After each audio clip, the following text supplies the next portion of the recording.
buka Quran surah ke-20 ayat ke-14. Di sini rahasia kedua kita akan sampaikan. Quran surah 20 ayat ke-14. Tadi masih ingat nama Allah yang pertama maknanya apa? Yang paling berhak dipertuhankan. Yang kedua, yang lebih berhak disembah. Sekarang lihat, innani anallahu. Allah memperkenalkan kepada Musa alaihissalam, sungguh saya Allah. La ilaha illa ana. Sifat pertama uluhiyah, yang layak dipertuhankan. Tidak ada Tuhan yang layak disembah kecuali saya. Tidak ada Tuhan yang lain kecuali saya. Kemudian teruskan, fa'budni, maka sembah saya. Yang pertama menegaskan sifat ketuhanan, yang kedua menegaskan sifat penyembahan kita kepadanya. Yang paling menarik ketika diminta menyembah Allah, kita bertanya bagaimana caranya. Kata Allah, wa aqimis sholati dzikri. Tunaikan salat untuk mengingat saya. Tunaikan salat sebagai pembuktian dari penyembahan kepada saya. Ibu sekalian, ketika kita diminta menunaikan salat, ternyata bukan sekedar ibadah, itu membuktikan gambaran dari tauhid kita kepada Allah. Benar nggak kita mengakui Allah sebagai Tuhan? Benar nggak kita mau menyembah Allah? Jadi kalau ibu ingin bedakan antara orang Islam yang betul-betul ingin menyembah Allah dan mentauhidkan Allah dengan orang Islam yang cuma ngaku muslim, mengatakan Allah tapi tidak membuktikan perkataannya, maka cek dalam sholatnya. Karena Nabi Musa ketika diperkenalkan, saya Allah, sembah saya, untuk membuktikan saya Allah, dan untuk membuktikan kamu menyembah saya perkenankan kamu untuk sholat. Sholat. Kalau kamu sholat, berarti kamu mengakui saya sebagai Allah. Kalau kamu sholat, berarti kamu menyembah saya. Tapi kalau ada orang mengaku Allah Tuhannya tidak mau sholat, ada yang salah dengan pengakuannya. Karena itu sholat, itu kemudian diabadikan sampai akhir umat kehidupan manusia. Silahkan cek. Tadi Nabi Musa sholat. Nabi Isa sholat. Ibu buka Quran surah Maryam. Surah 19. Dari ayat 31 sampai dengan 33. Sholat. Ibu buka Quran surah 19 Maryam. Ayat 55. Nabi Ismail sholat. Memerintahkan keluarganya untuk sholat. Wa kana ya'muru ahlahu bis sholat. Ibu buka Quran surah ketiga Ali Imran. Ayat 38 sampai 39. Nabi Zakaria sholat. Kalau ibu urutkan bukan hanya di syariat Nabi Muhammad SAW. Saking pentingnya sholat sebagai pembuktian penyembahan pada Allah. Dan menuhankan Allah. Ikhlas dalam menuhankan Allah. Maka semua hamba yang pernah hadir dalam kehidupan di bumi semua sholat. Urutkan. Muhammad SAW bin Abdullah. Bin Abdul Muttalib. Bin Hashim. Bin Abdul Manaf. Bin Qusay. Bin Murrah. Bin Kilab. Bin Ka'ab. Bin Ghalib. Bin Fihr. Bin Malik. Bin Nadar. Bin Kinanah. Bin Khuzaimah. Bin Mudrikah. Bin Yasir Salam. Bin Nizar. Bin Mudar. Bin Ma'ad. Bin Adnan. Bin Addi. Bin Adri. Bin Muqawwam. Bin Nahur. Bin Tarih. Bin Ya'rub. Bin Yasjub. Bin Nabit. Bin Ismail alaihissalam. Bin Ibrahim alaihissalam. Bin Azar. Atau bin Nahur. Bin Abir. Bin Kinan. Bin Al-Fakhshan. Bin Sam. Bin Nuh alaihissalam. Bin Mihlail. Bin Matushana. Bin Kinan. Bin Anwas. Bin Thif. Bin Adam alaihissalam. Semua salat. Ulangi. Kalau tak mampu mengulanginya, setidaknya tidurlah sholat mereka yang telah dilakukan. Maka saat kita diminta sholat, hakikatnya itu pembuktian ketuhanan Allah Subhanahu wa Ta'ala. Kita benar-benar menuhankan. Tapi perhatikan bagaimana sayangnya Allah kepada kita. Ternyata saat kita sholat itu, kata Allah, karena engkau telah mengakui saya sebagai Tuhan dan engkau membuktikan dengan menyembah saya, maka sekarang pun saya akan kabulkan semua apa yang kau mohonkan kepadaku. Kamu kurang rezeki? Sebut nama saya, minta. Kamu banyak yang mengganggu? Sebut nama saya, minta. Kamu kurang kasih sayang? Sebut nama saya, minta. Dari awal sampai akhir, isi semua sholat itu permohonan. Makanya dalam kitab fikih disebut as-sholat ya doa. Sholat itu adalah doa. Bukankah saat ibu sholat, ibu banyak berdoa? Silakan cek, duduk di antara dua sujud sudah doa. Rabbighfirli warhamni, terus warzuqni, ya Allah minta rizki. Warhamni, ya Allah sayangi saya. Wajburni, ya Allah lindungi saya. Ibu ruku berdoa, iftitah berdoa, baca surat berdoa. Dan 5 kali dalam sehari. Makanya ketika kita diminta sholat, sebetulnya bukan hanya membuktikan kita hamba, tapi ada kasih sayang di balik itu semua yang ingin memberikan kemudahan dalam kehidupan. Sesuatu yang mudah dan mendapatkan keberhasilan hidup, itu bahasa Arab yang disebut dengan falah namanya. Falahun. Sesuatu yang mudah melahirkan kebahagiaan dan kesuksesan. Falahun.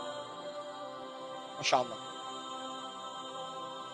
Nih sebentar lagi mau sholat asar. Tandanya sholat ada panggilan namanya apa? Adzan. Baik. Dalam kalimat adzan, hayya 'alas shalah. Apakah panggilannya sampai situ?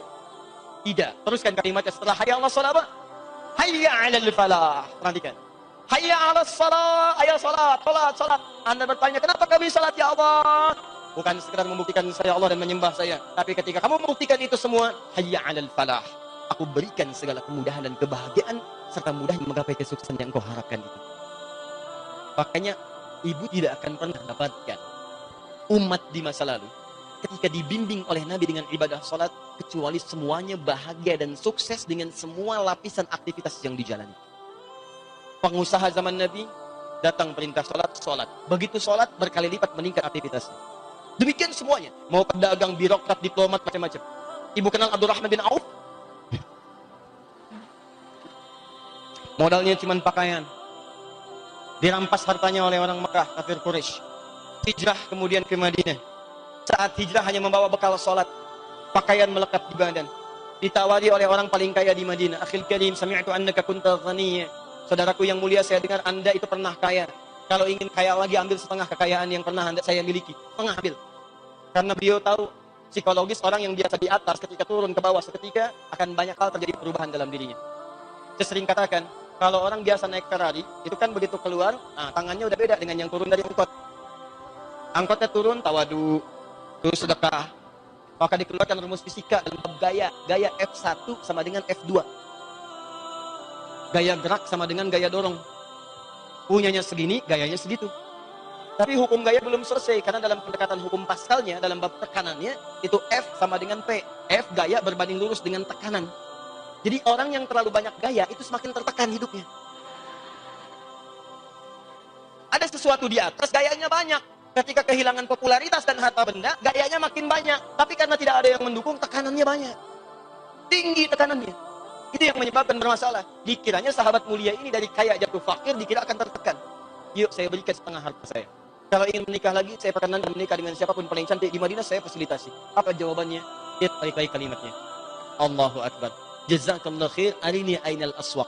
Semoga Allah muliakan Anda dengan pahala. Cukup tunjukkan pada saya di mana pusat bisnisnya. Abdurrahman bin Auf hanya akan mempraktikkan petunjuk Nabi lewat makna sholat. Dilatih oleh Nabi berdiri. Ini berdiri ada maknanya. Jangan dikira semua gerakan sholat tidak ada maknanya. Ada maknanya. Orang cuma belajar dari takbir sampai salam. Tata cara dengan bacaan, tapi tidak pernah dipelajari apa maksudnya.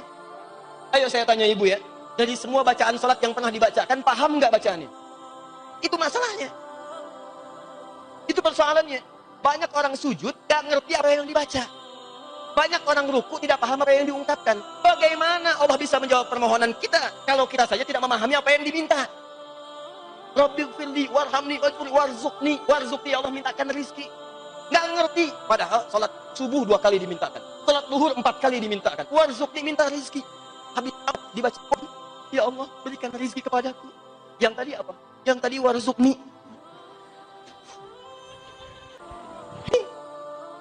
Coba dicek.